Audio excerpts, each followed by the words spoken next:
Welcome back to Hardball. In just 2 days, Barack Obama and John McCain will face off in their third and final presidential debate. NBC's Tom Brokaw, as everyone knows, moderated the last one. He's here to talk about that and also his book, another big seller from Tom, Boom, about the 60s. And I want to ask him in a minute about the sense of resonance that may be coming back about what's coming perhaps if Barack Obama wins and what he's offering and what we saw in the 60s. Let's show the soft cover because that's a new one that's out, and we just saw the hardcover on. This man knows marketing right here. Talking about the 60s. It's much less expensive a buy, right? For much less expensive. Who feel cramped by the current economic circumstances. And we like that catchy phrase, talking about the 60s, because a lot of what we're talking about today came out of the 60s, in fact.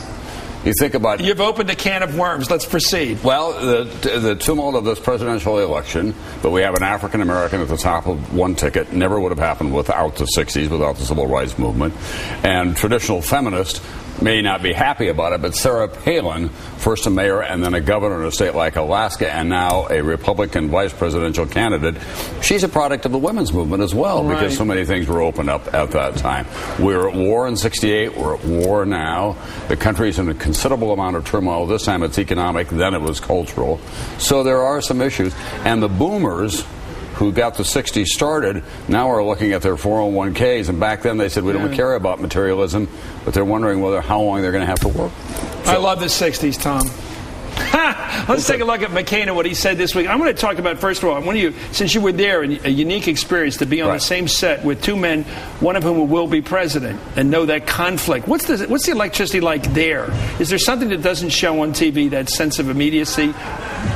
Well, what I was struck by was that Senator McCain came out filled with energy. I mean, he was restless as he walked around the stage, and that was clear from the very moment that he arrived there. Senator Obama, on the other hand, stayed in his cool mode. He didn't take notes. He went back and sat on the chair for the most part when Senator McCain was talking. Senator McCain made a number of notes, and he had a lot of nervous energy about him. But I think I've said this earlier, that I didn't detect any kind of physical hostility between the two of them. It was all at a certain level of politics. Even that phrase, that one. I think Senator McCain got himself into a riff and didn't quite know how to get out of it, and a lot of people thought that he was really... Okay, let's take a look at this one. Here's one. Let's take a look at the one about you, because I found that one absolutely... I couldn't figure it out. I still can't figure it out. Here's when Senator McCain referred to the moderator. I thought was an interesting point here in debate. Obviously, the powers of the Treasury Secretary have been greatly expanded. The most powerful officer in the cabinet now. Hank Paulson says he won't stay on. Who do you have in mind to appoint to that very important post? Senator McCain? Not you, Tom. No.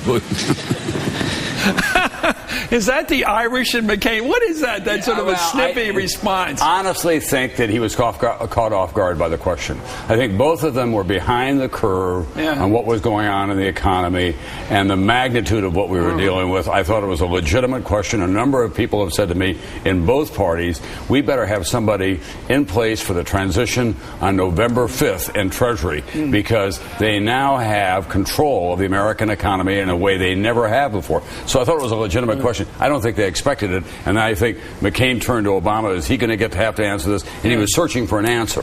Was he thinking that you had exceeded your brief in that moment? Because it seemed like he was saying you're supposed to follow up, and that's an interesting new question. Yeah, that's a creative question. I think he wanted me to ask about the $300 billion mortgage bailout, which I honestly thought that he would use that opportunity then to launch back into it. I'm going to get a Treasury Secretary who understands what I have just proposed here tonight and how to get that done. That's how I thought he would answer the question. I don't know about you, but I find it very hard to predict who the public is going to say wins each of these debates. Maybe because our expectations are built over day after day of this, and the average person just tunes in occasionally. Is there something that goes on this year that seems to prevent McCain or Palin from getting scored the victor in these things? They do well. McCain has done pretty well. Is it the atmospherics? Every time they poll in real time, and even afterwards, the polling comes in, Obama wins, Biden wins? Well, listen, I think you have to ask the people who make those judgments. What I really have believed after all these years of doing it, Chris, is that we represent one much smaller group of America, those of us who do what we do, the chattering class, the political pundits, however you want to describe it. We're micro-examining everything that is going on and making judgments about it. I think the public is out there, and they're making different kinds of judgments. It's more tonal, for example, and they have specific things that they're interested in terms of issues and how the candidates handle them. And so they have, if you will, a more tempered view of what is going on than we do. And in this case, it seems to have worked much more for the Barack Obama Joe Biden ticket. Chuck Todd was on a few moments ago, and he said that every time there's the same pattern. Barack comes out, or at least the two times we've seen, does well for a couple of days, then settles down. Is he beating the spread every time, coming on and seeming better than the public relations image of him that's fostered by both sides? In other words, is he better than he is advertised? And yet that the advertisement turns against him 2 days later, the sort of the scuttlebutt. Well, I'm talking to people on the Republican side, both the kind of professional operatives and the people who've been through these campaigns before. They're really impressed by him. They've watched this guy now for 20 months. He's made very few false steps. There were those times when his own operation, and certainly his supporters thought he ought to punch a lot harder. Even after the first debate, they thought he ought to counter punch more. He's got a very good sense of himself, and he stayed cool.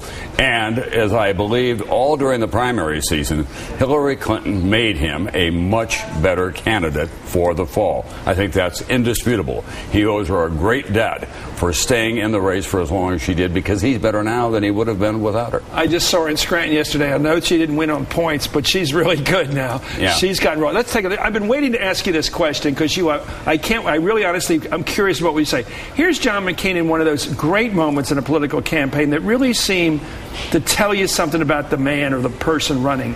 Here it is, John McCain at a town hall in Minnesota on Friday night. I got to ask you a question. I do not I can't trust Obama. I have read about him, and he's an Arab. He is not.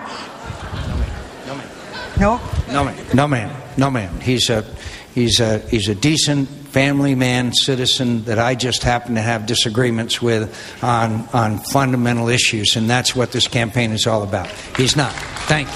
Tom, tell the world what that moment was. I think that's a very important moment for John McCain, and that's the John McCain that a lot of people thought we'd see much more of during the course of his campaign.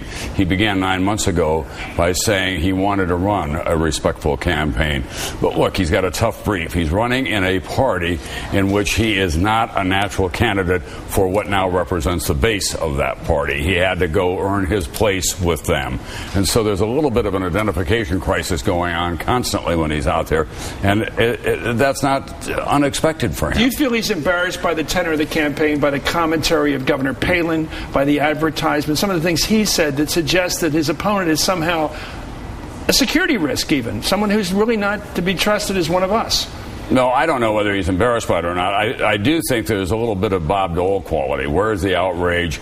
I've been in the Senate for a long time. I was a prisoner of war for 5.5 years. I've tried to push back against my own party.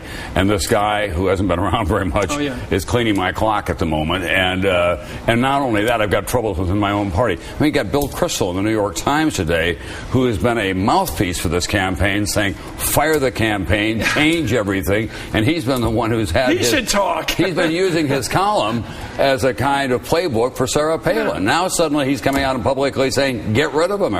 So that's got to weigh on him as well. I think it's tougher to be in the arena than sitting on even at the op-ed page of the New York Times. It's the single hardest job in the world, Chris, is to run for president of the United States. The author. Boom. He did like the 60s. He'll tell you. It's in the book.